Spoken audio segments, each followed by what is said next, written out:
tout vient un peu par hasard chez moi. J'ai pas un objectif très très précis. C'est quelque chose qui pour moi est inattendu, qui m'étonne et qui éventuellement peut étonner quelqu'un. Le bleu là, qui se balade.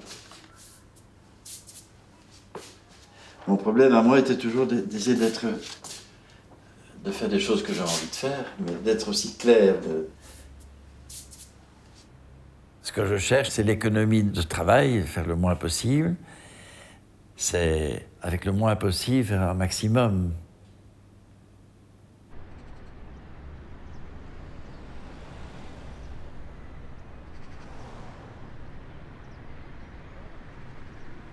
Un pli fait que ce monochrome a des aspects différents.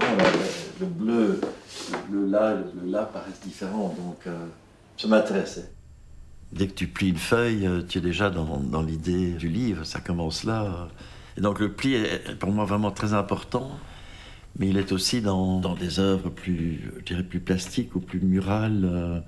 Je plie des grandes feuilles, il y a des choses recto-verso. Donc ça, c'est un des premiers que j'ai fait sur un papier à lettres qui s'appelait Pelure d'oignon, c'est un nom fabuleux. Et donc, si j'appelais ça 3/8, je crois qu'il y a une explication. On est au milieu du petit cahier. Et en fait, si on divise chaque page en 4 carrés, il y aurait 8 carrés en tout. Alors on pourrait essayer d'arriver à ces teintes en faisant des mélanges subtils de couleurs, mais ça ne m'intéresse pas, je suis trop impatient. Mais ici, c'est grâce à la transparence qu'il y a ces mélanges qui s'opèrent.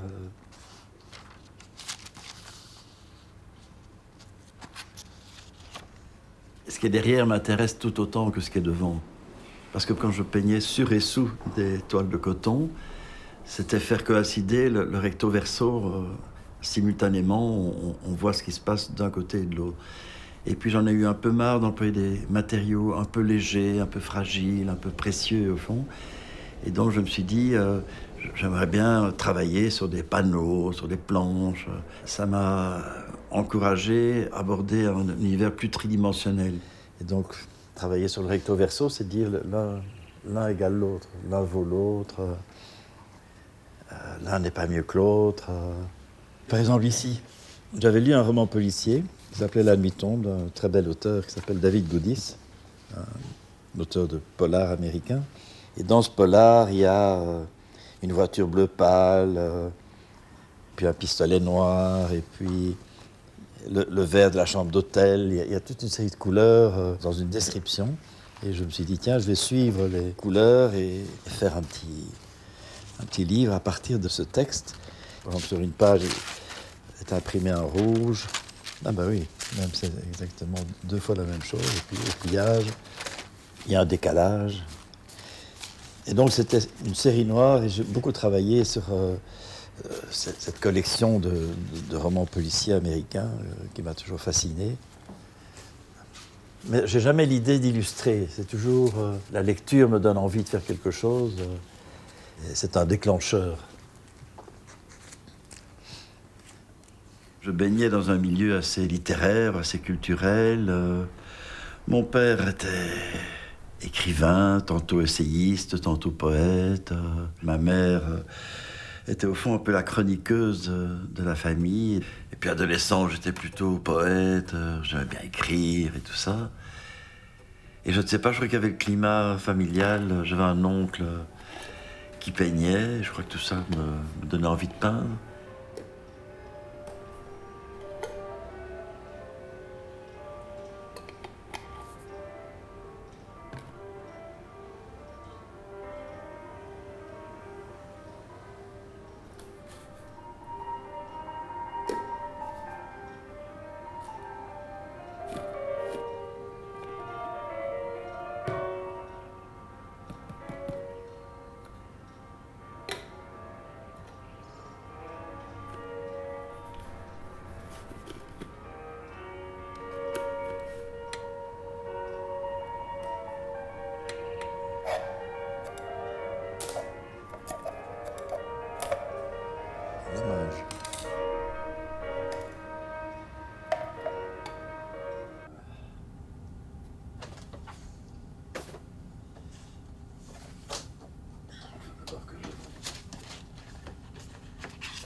je retrouve des thèmes auxquels je suis assez fidèle.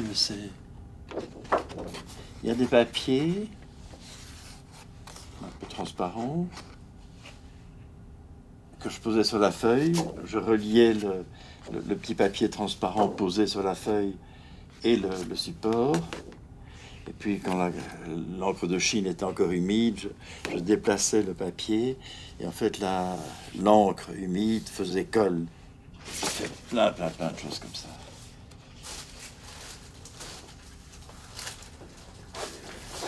Et ça, c'est une sérigraphie des années 80. J'étais émerveillé par la beauté et la qualité des couleurs. Donc très souvent, les couleurs étaient celles du marchand. Je ne les modifiais pas.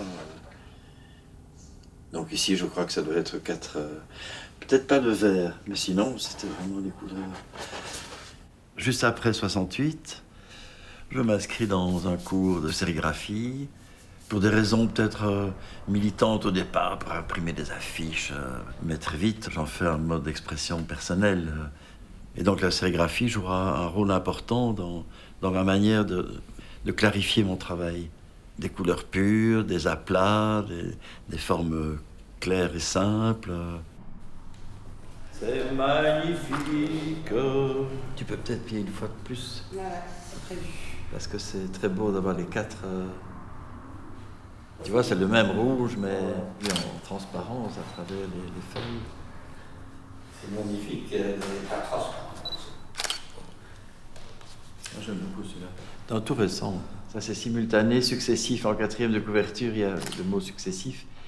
Et c'est un petit peu un jeu sur les contrastes de couleurs et la persistance rétinienne.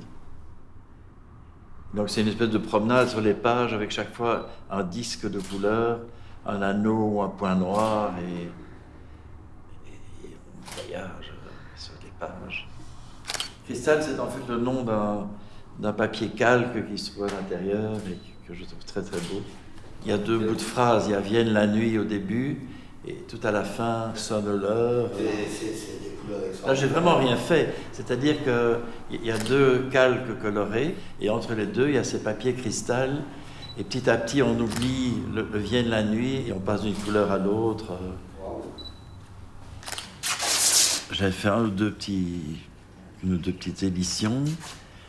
J'ai présenté ça à un libraire, éditeur de livres d'art et tout ça, et il n'a pas trouvé intéressant d'éditer un de mes petits livres, donc je me suis dit, j'en ai rien à cirer, je vais créer ma maison d'édition, Remorqueur. Alors, 14-8 comme d'habitude.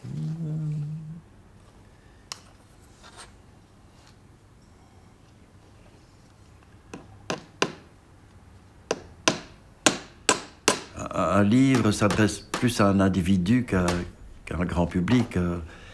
C'est une consommation un peu privée.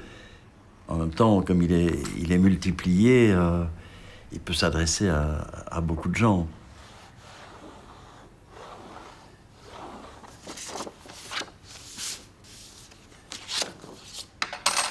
Tout ça demande au fond beaucoup de temps avant que même un tout petit livre soit prêt à être diffusé.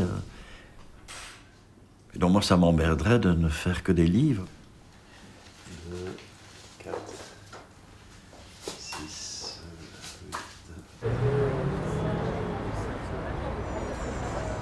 Le papier, il est étrange. Je crois que c'est un papier dessin que j'aime bien, je trouve qu'il est beau. Et c'est pas un papier de luxe, c'est pas un papier, il n'est pas très coûteux. Et en fait, c'est Flaubert qui écrit Madame Bovary. Il en a ras-le-bol de ce milieu-là, il est écœuré et il écrit à sa maîtresse en disant « j'ai envie d'écrire un livre sur rien ». En fait, c'est un texte d'Apollinaire, « Vienne la nuit, sonne l'heure », c'est le pont Mirabeau. Ça m'amusait que 100 ans après d'utiliser des mots écrits par quelqu'un d'autre.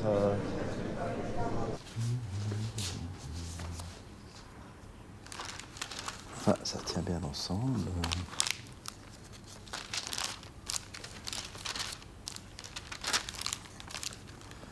J'aime bien le bruit que fait ce papier.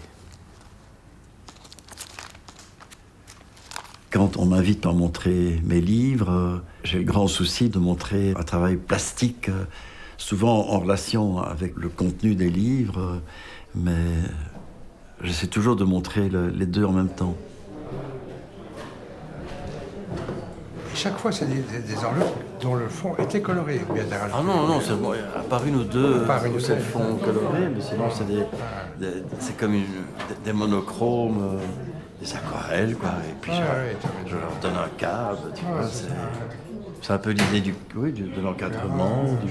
C'est pas un sous-verre, c'est un sous plastique. Mais c'est aussi un travail qui est sans fin, quoi. Je peux continuer, sauf qu'il y a un moment où je me dirais quel verre je vais encore trouver qui se distingue suffisamment des autres.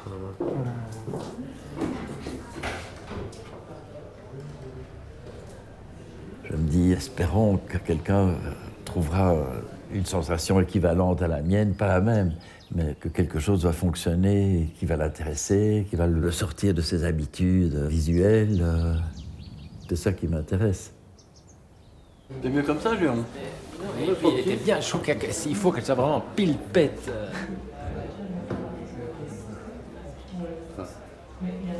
Les gens respirent trop. Moi, j'ai dit, le problème, c'est les gens qui respirent. Quoi. Oui, ça, c'est le genre de truc, maintenant, c'est foutu, quoi. Non, ça y est. Voilà, c'est bien. Ça, c'est bien. Tu vois, il y a une petite ligne en bas et en haut. Magnifique. Il faut que ça tienne jusqu'à 7 heures.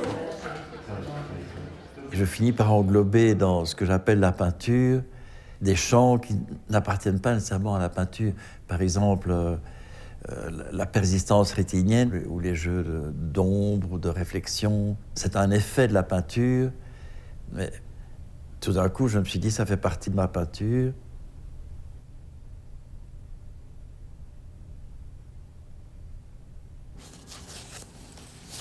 Alors déjà, à l'époque, il y a un texte de Roland Barthes que j'ai beaucoup cité. Et ce texte dit « Lorsque j'achète des couleurs, c'est au seul vu de leur nom.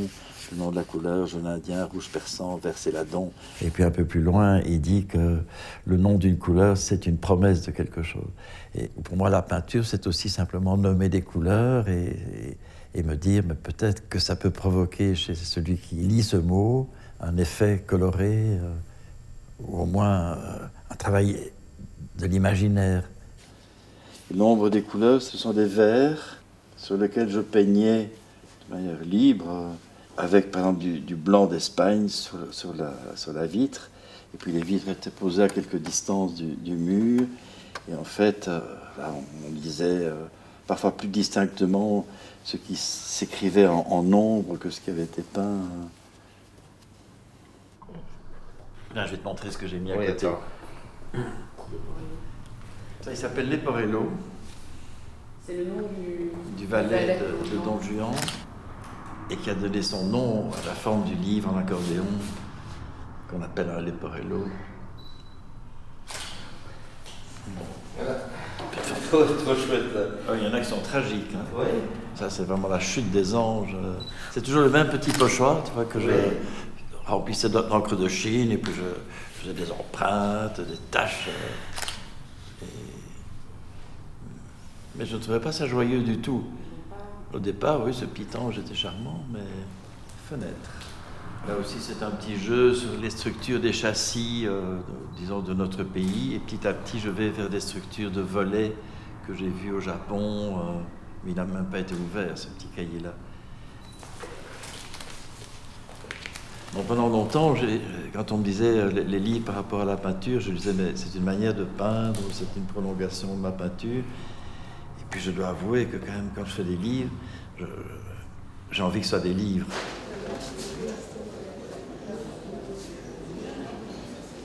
Je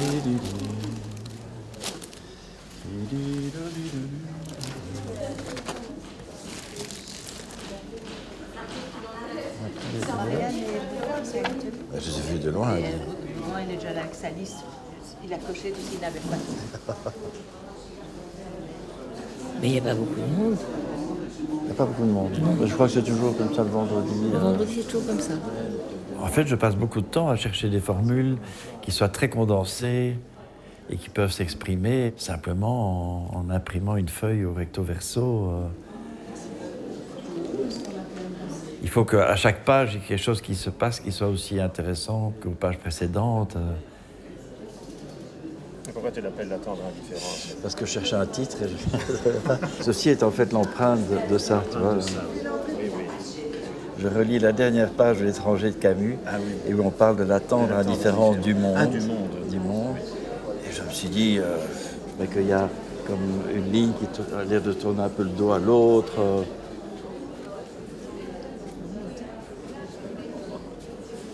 Donc je te mets... Ça c'est ou bien. Lisible, visible, c'est ici, ça c'est une toute petite chose. Voilà. Parce que ce n'est que du mot. Là, tu vois, il y a visibilité, puis invisibilité. C'est des fardes avec des choses que j'ai faites. Avant même d'entrer à Lacan, je crois des études que je fais. C'était des paysages, c'est très descriptif. Petit à petit, c'est plus du tout ça qui va me motiver.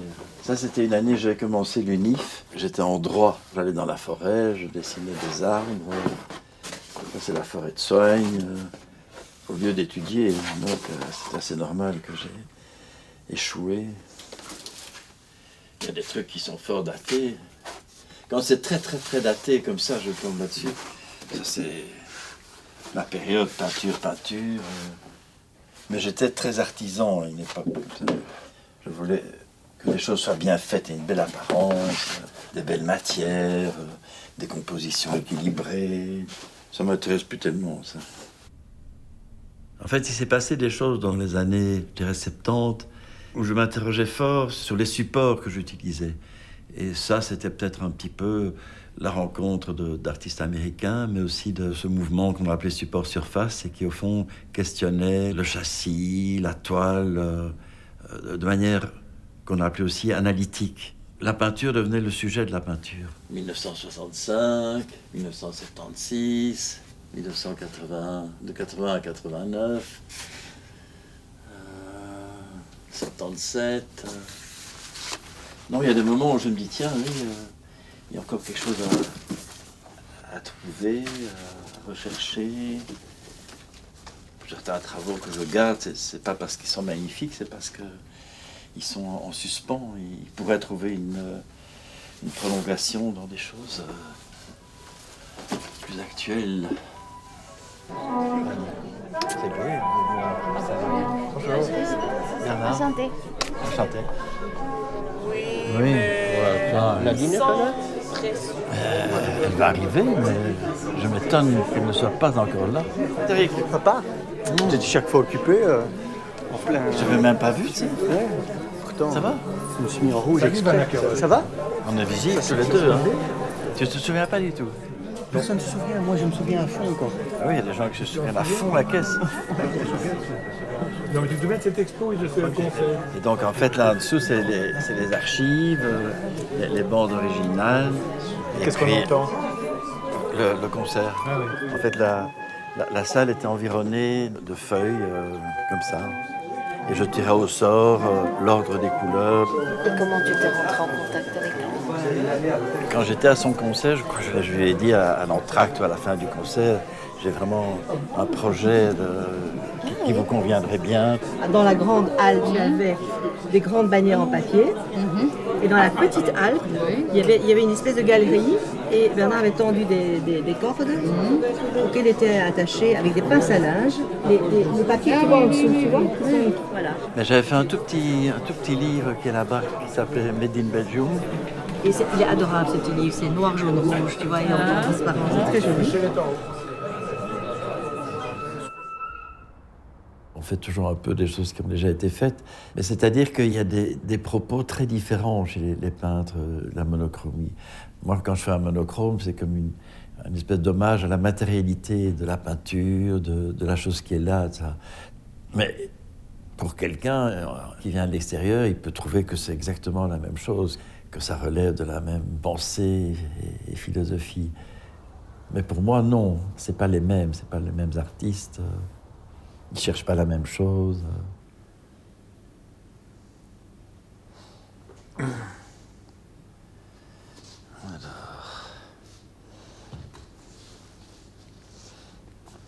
peinture restera en fait toujours un peu un champ d'expérience. Je fais une peinture, je ne vais pas la copier 50 fois. Il y a des raisons aussi économiques. Je ne vends déjà pas une peinture, alors pourquoi est-ce que j'imagine pouvoir vendre 20 copies de la même peinture?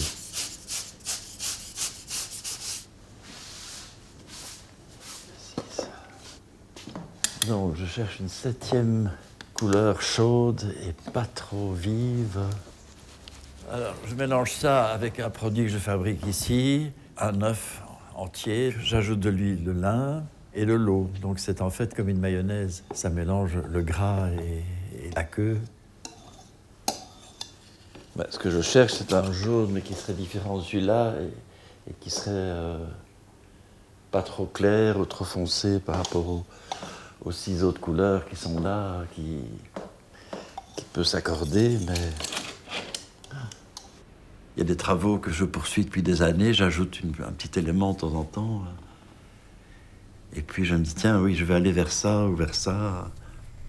Tant que c'est 1, 2, 3 couleurs, on ne se questionne pas trop, mais si je multiplie, je vais me demander pourquoi j'ajoute un nouveau vert alors qu'il y a déjà un vert. Je me dis, alors il faudra ajouter un autre rouge au rouge qui existe déjà. Enfin, et petit à petit, il y a une espèce de rapport qui se crée ou qui ne se crée pas. Mais très souvent, en débutant, je ne sais pas très bien où je vais aller. Mais je peux toujours recommencer après. Refaire une autre couche. Il y a déjà 2 couches en dessous. Je disposais pas de beaucoup d'argent pour peindre. Et donc j'ai beaucoup peint sur des boîtes trouvées dans la rue, sur des bouts de bois trouvés, intégrant un peu les choses du quotidien dans une démarche qui est plus construite et élaborée. Et récupérant des objets, des pieds de chaise, des fonds de chaise, des morceaux de table, etc. Je me suis retrouvé avec un répertoire de formes qui était nouveau pour moi.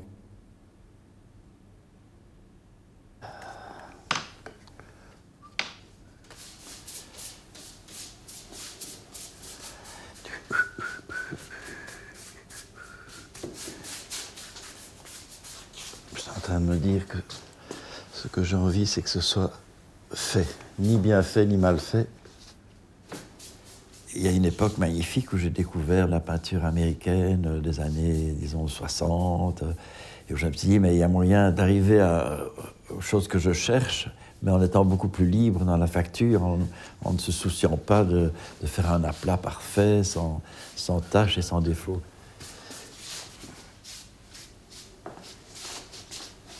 L'objectif, c'est pas de faire quelque chose qui est soi-disant bien peint. Le bien peint ne m'intéresse pas. C'est quelque chose qui va rester là, qui transmet une émotion, qui a une présence physique. Et donc, des choses considérées comme défauts peuvent être tout d'un coup devenir des qualités.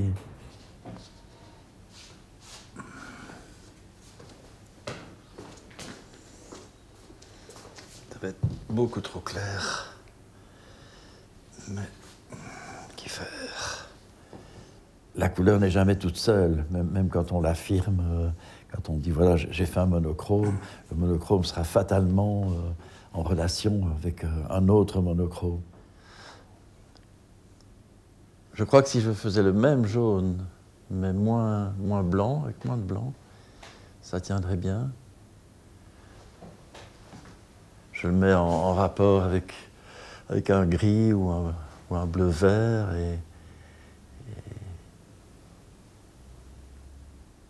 En fait, j'ai souvent une idée, en travaillant un peu égalitaire. Souvent, je souhaite que tout ça soit tout à fait mis dans n'importe quel ordre, et petit à petit se créer des relations entre ces couleurs. Je n'ai pas envie de favoriser une couleur aux dépens d'une autre. J'ai envie qu'elles soient toutes un peu au même titre. J'ai carrément mis trop de blanc, j'aurais mis une pointe de vert comme je l'ai fait, ça c'est bien. Mais il y a trop de blanc et alors ça devient palo. Mais ça traîne depuis longtemps, hein, je suis un peu en panne.